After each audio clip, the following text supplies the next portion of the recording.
আপনারা তো পুরীর জগন্নাথ রথযাত্রা সম্পর্কে সবাই জানেন, কিন্তু তারাপীঠে তারামায়ের রথযাত্রা সম্পর্কে জানেন কি? হ্যাঁ, এটি একমাত্র ব্যতিক্রমী রথযাত্রা যেখানে ভগবান জগন্নাথের পরিবর্তে তারামা রথে যাবেন। আর এর বিশেষ আকর্ষণীয় দিক কি জানেন? আপনাদের এই দিনে তারামাকে দর্শন করার জন্য কোনো লাইন দিতে হবে না। এই যে দেখুন, এটাই হচ্ছে তারাপীঠ তারামায়ের মন্দির। এই যে মায়ের মূর্তির সামনে যে চরণ থাকে, সেই চরণ পাদুকা নিয়ে বেরোচ্ছে।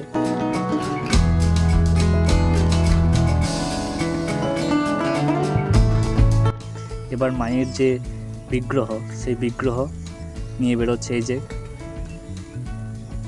এই যে দেখুন, মায়ের বিগ্রহ নিয়ে বেরোচ্ছে। এটা হচ্ছে তারাপীঠ মন্দির। আর এই দিন এলে কিন্তু আপনাকে কোনো লাইনে দাঁড়াতে হবে না। আপনি রাস্তাতে দাঁড়িয়ে থাকলেই মা আপনাকে দর্শন দেবেন। ভগবান জগন্নাথ যেমন সকল ভক্তদের দর্শনের জন্য শ্রীমন্দির থেকে বেরিয়ে আসেন, সেই রকমই এই দিনই তারাপীঠে তারামা তার সকল ভক্তদের দর্শন দেওয়ার জন্য নিজের মন্দির থেকে বেরিয়ে আসেন আর নগর পরিক্রমা করেন। এই যে দেখুন তারামায়ের রথ, আর দেখুন এই মন্দিরের যে সিঁড়ির যে অংশটা, কত ভিড় দেখুন। আপনারা যদি এই দৃশ্যের সাক্ষী হতে চান, কোনো লাইন ছাড়াই মায়ের দর্শন পেতে চান একবার, তাহলে অবশ্যই বলবো একবার এই রথযাত্রার দিন আসুন। মোটামুটি দুপুর 2টোর পর এই রথযাত্রা শুরু হয়। চেষ্টা করবেন দুপুর 1টার মধ্যেই পৌঁছানোর। টাইমের হেরফের হতেই পারে, তাই একটু আগেই পৌঁছে যাওয়া ভালো। এই দেখুন মাকে রথে চাপানো হয়েছে, আর মায়ের রথ কত সুন্দর ফুল দিয়ে সাজানো হয়েছে। এই যে দেখতে পাচ্ছেন মায়ের মূর্তি।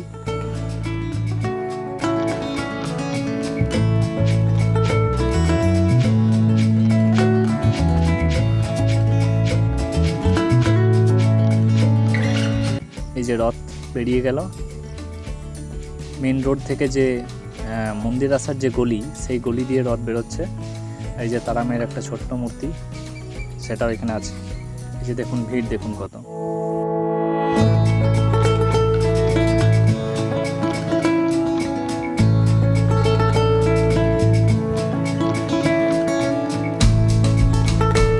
এই দৃশ্যটা কিন্তু অপূর্ব। আপনি যখন এখানে উপস্থিত থাকবেন, তখন আপনি এই দৃশ্যের মাহাত্ম্য বুঝবেন। এই দৃশ্যের অনুভব তখনই আপনি করতে পারবেন। ভিডিও দেখে তেমন কিছুই বুঝতে পারবেন না।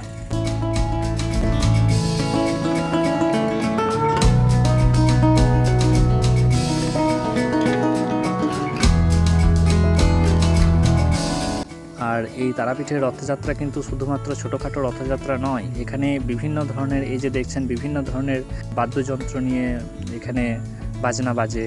এই যে দেখছেন এই একটা বাজনা, আরও অনেক রকমের বাজনা আছে। আর প্রচুর লোক এখানে এসে ভিড় করে। আপনি চাইলে এই তারাপীঠ এসে বীরচন্দ্রপুর গিয়ে, তারাপীঠ থেকে বীরচন্দ্রপুর বেশি দূর নয়, সেখানে বীরচন্দ্রপুরেও রথযাত্রা দেখতে পারেন। সেখানেও রথযাত্রা বেশ বিখ্যাত।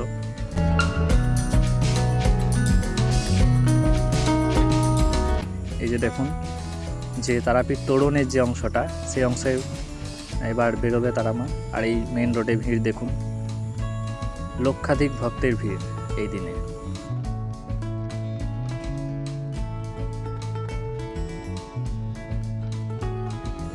এই দিনটা কিন্তু তারাপীঠে একটা বিশেষ দিন। আপনি এই দিন এলে তারামায়ের দর্শন থেকে বঞ্চিত হবেন না। তাই বারবার বলবো, তারামায়ের দর্শনের জন্য যদি লাইন দিতে না চান, যদি ফাঁকাতে এক মুহূর্ত মন ভরে মাকে দর্শন করতে চান, তাহলে একবার অবশ্যই রথযাত্রার দিন আসুন। এই যে দেখুন, ওই যে লেখা আছে ওপরে তারাপীঠ তোরণ, এই যে মায়ের দর্শন দেখুন, কত সুন্দর দর্শন পাওয়া যাচ্ছে। আপনি চাইলে রথের রশিও বা রথের দড়িও টানতে পারেন। হ্যাঁ, অবশ্যই একটু ঠেলাঠেলি হয়, কিন্তু একটু চেষ্টা করলেই পারবেন। এই যে দেখুন কত লোক, কত রকমের বাজনা। এই যে মেন রোড দিয়ে মায়ের রথ যাচ্ছে, পুলিশ প্রশাসন ভিড় সামলাচ্ছেন।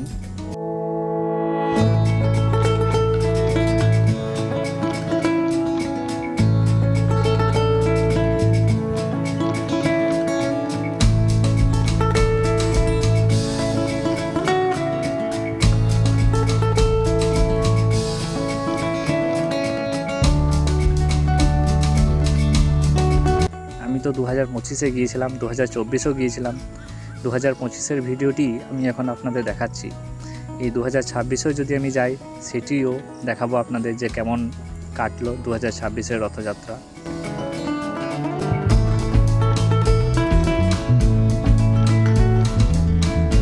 এই দৃশ্যটি কিন্তু সত্যি খুবই সুন্দর।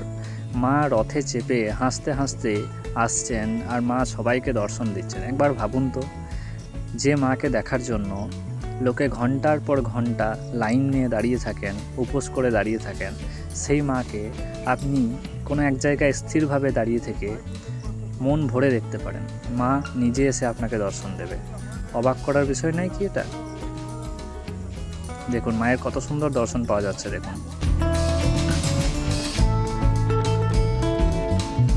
এই যে দেখুন, এই যে রথের দড়ি, তারা মায়ের রথের দড়ি, দেখুন কত লোক ওই দড়ি ধরার জন্য, একবার দড়িকে ছোঁয়ার জন্য কত লোক ঠেলা দিচ্ছে।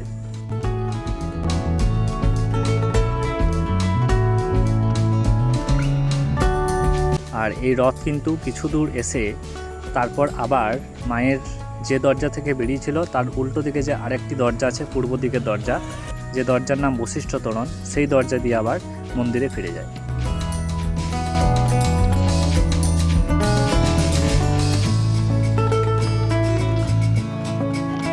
এই যে ছোট ছোট কিছু রথও আগে পিছু করে যাচ্ছে।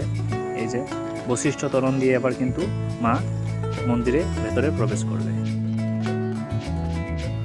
এই যে ভালোবাসার তারাপীঠ, এই জায়গা অবধি রথ আসে, এখান থেকে আবার ফিরে যায়।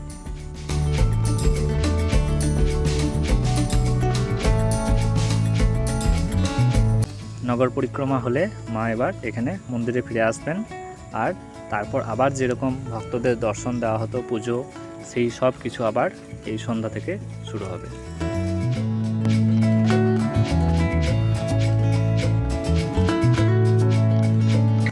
তাই আপনারা এই 2026-এ যদি একটু সময় হয়, সময় না হলেও আপনি যদি মায়ের ভক্ত হয়ে থাকেন, মাকে দর্শন করার ইচ্ছা আপনার যদি থাকে, তাহলে আপনি নিশ্চয়ই পারবেন একটু সময় করে, একবেলা বা একটা দিন সময় করে এখানে আসতে।